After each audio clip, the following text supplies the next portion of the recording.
মধ্যপ্রাচ্যের নির্যাতিত রাষ্ট্র ফিলিস্তিনের অবরুদ্ধ গাজা উপত্যকার চলমান দখলদার ইসরায়েলি বাহিনীর চালানো হত্যা ও নিপীড়নের বিরুদ্ধে বাংলাদেশের বিভিন্ন রাজনৈতিক, সামাজিক ও ধর্মীয় সংগঠনের উদ্যোগে প্রতিবাদ কর্মসূচি পালিত হচ্ছে। এরই ধারাবাহিকতায় প্যালেস্টাইন সলিডারিটি মুভমেন্ট বাংলাদেশ এর উদ্যোগে আজ শনিবার রাজধানীর সোহরাওয়ার্দী উদ্যানে অভিমুখে অনুষ্ঠিত হচ্ছে মার্চ ফর গাজা।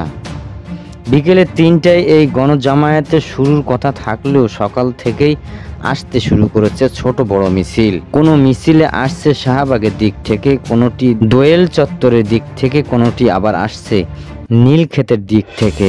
প্রত্যেকের হাতে রয়েছে দেশের পতাকা ও ফিলিস্তিনের পতাকা। সবার লক্ষ্য সোহরাওয়ার্দী উদ্যানে। সেখানে গাজার নিরস্ত্র জনগণের প্রতি সহিংস প্রকাশ ও বিশ্ব জনমত সংগঠন ও মানবিক মূল্যবোধের পক্ষে সোচ্চার হওয়ার লক্ষ্য সবার। মূল অনুষ্ঠান বিকেল হলেও সকাল থেকে সোহরাওয়ার্দী উদ্যানে প্রতিটি গেটেই মানুষের ঢল নেমেছে।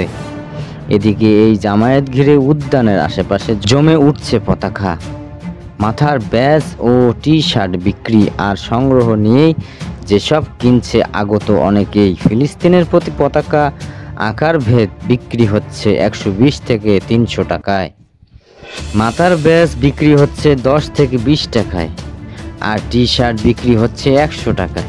সকাল থেকে স্লোগানে কম্পিত হচ্ছে পুরো এলাকা।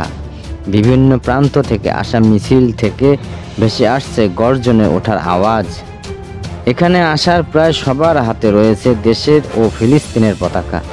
বিশেষ করে স্কুল কলেজের শিক্ষার্থী সহ বিভিন্ন শ্রেণী পেশার মানুষ ফিলিস্তিনের পতাকা ও বিভিন্ন স্লোগান সম্মিলিত প্ল্যাকার্ড হাতে প্রতিবাদ কর্মসূচিতে অংশ নিচ্ছেন।